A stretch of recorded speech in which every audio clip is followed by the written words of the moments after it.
Hello friends, कैसे हैं आप सब। तो डियर, आज का जो क्लास है ये प्रीवियस ईयर क्वेश्चन है और आज के जो है ये हमारा सीटेट 2022 का है। चलिए हम लोग स्टार्ट करते हैं आज का क्लास। पहला क्वेश्चन देखिए, अब भारतीय उपमहाद्वीप के प्रथम साम्राज्य पर परियोजना कार्य के लिए छात्रों को किस साम्राज्य के विषय में जानकारी एकत्र करने के लिए कहेंगे। देखिए यहाँ पे बोल रहा है प्रथम साम्राज्य पर बोला है, ठीक है। तो पहला ऑप्शन है गुप्त साम्राज्य, वाकटका साम्राज्य, कुषाण साम्राज्य, मौर्य साम्राज्य। हमारा आंसर क्या हो जाएगा, ऑब्वियसली हमारा आंसर डी हो जाएगा, मौर्य साम्राज्य हो जाएगा, ठीक है। नेक्स्ट क्वेश्चन है, शुरुआती सिक्कों को आहत सिक्का कहा जाता था क्योंकि धातु के सिक्के पर आकृति आहत थी। आकृति देने के लिए सिक्कों को ठोस औजार द्वारा आहत किया जाता था।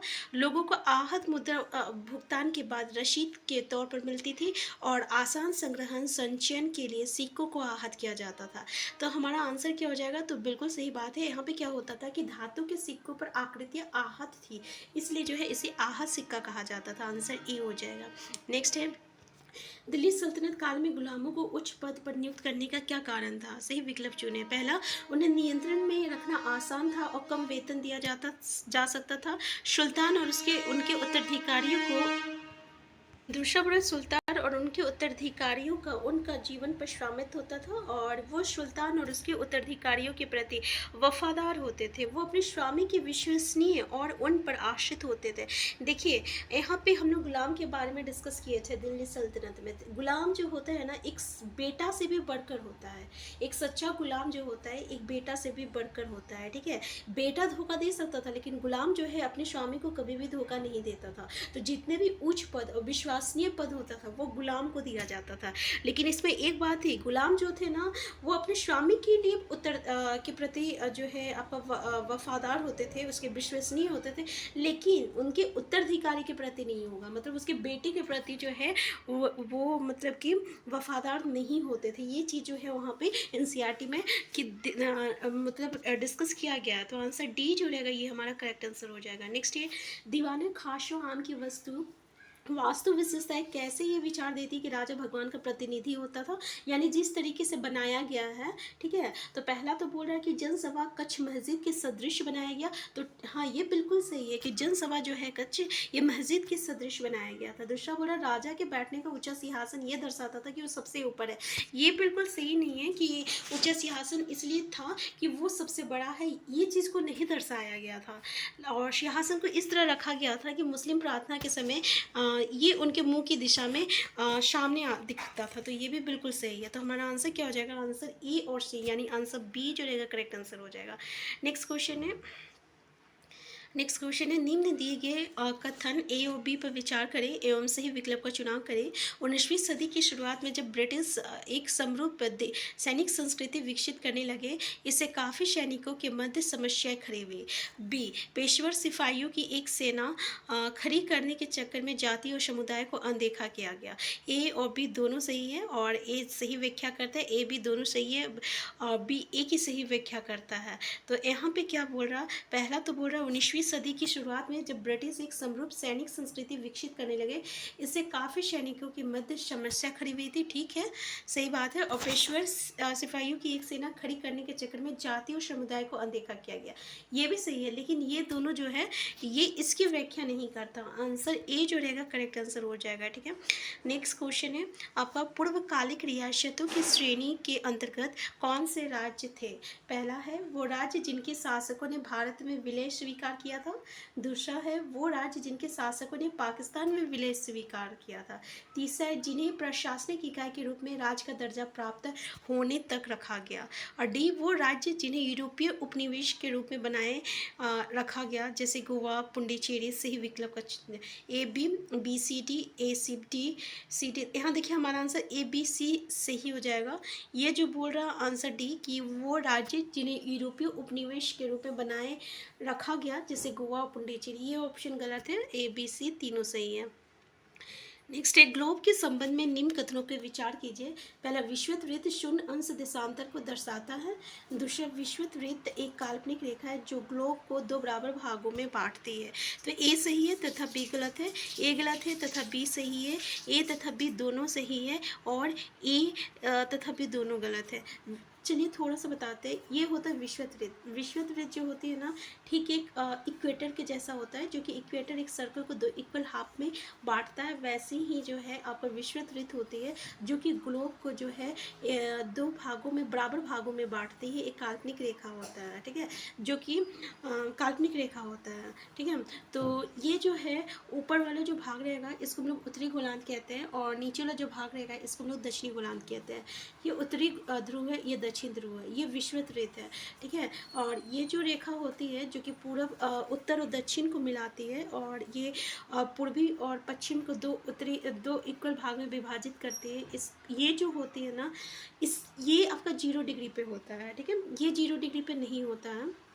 तो हमारा ए गलत है और बी बिल्कुल सही है, ठीक है। यहाँ पे जो पूरा शून्य को दर्शाता है, ये देशांतर, पहला तो ये देशांतर नहीं होता है, ये आसांश होता है। क्या होता है? आसांश होता है।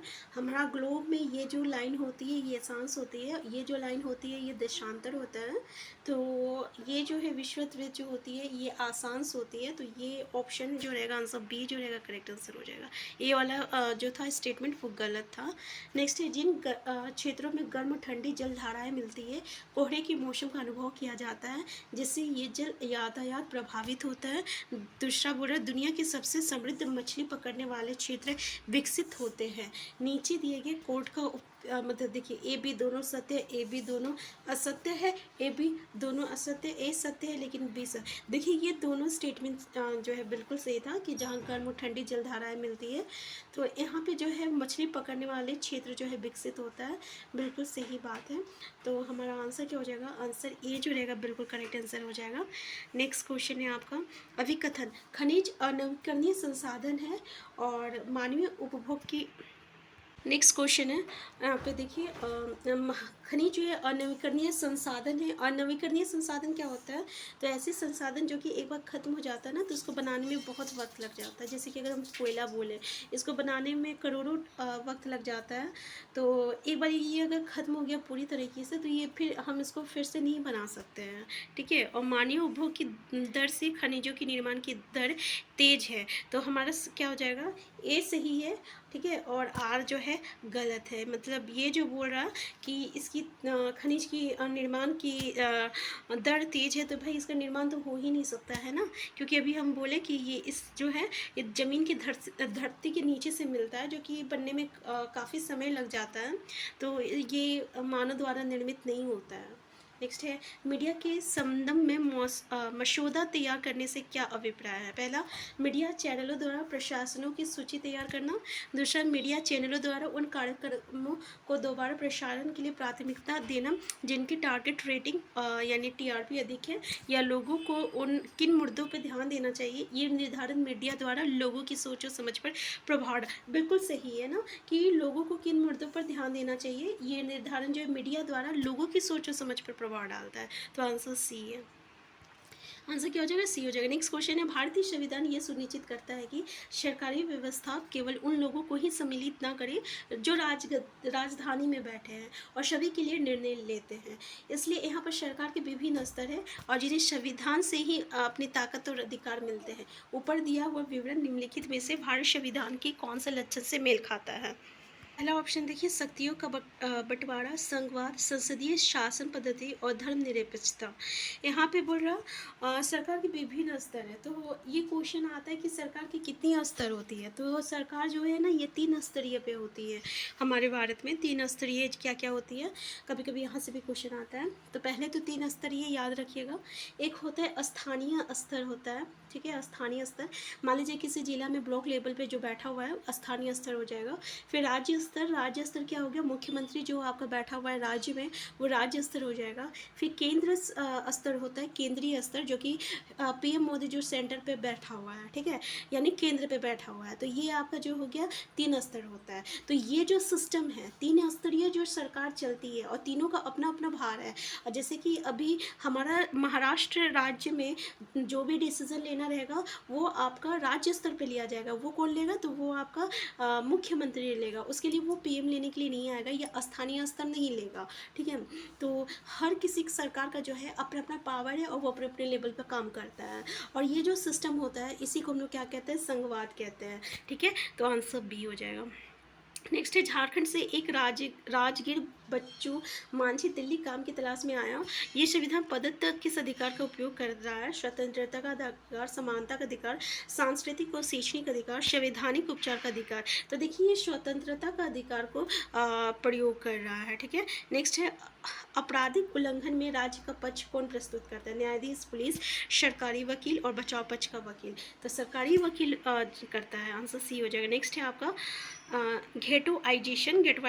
गेटोआइजेशंस हास्यकरण का परिणाम है। पहला सामाजिक, आर्थिक, सांस्कृतिक। तो क्या हो जाएगा? तो ये हमारा ये तीनों हो जाएगा, आंसर डी हो जाएगा। नेक्स्ट है शासन ने एक कानून बनाया है जिसके तहत यदि किसी संस्था में महिला कर्मचारियों की संख्या डैश से अधिक हो तो उसे वैधानिक रूप से बाल वाड़ी केस की सुविधा देनी होगी। 30, 50, 80 और 10। तो देखिए 30 से अधिक होना चाहिए, ठीक है। यानी कहीं भी जगह पे अगर 30 से अधिक लेडीज़ काम कर रही है तो वहाँ पे जो है आपको बालवाड़ी केस की सुविधा मिलनी चाहिए। तो ये था आज का क्लास। हम फिर मिलते हैं नेक्स्ट क्लास में। चैनल में नए हैं, चैनल को सब्सक्राइब कर लीजिएगा। Thank you.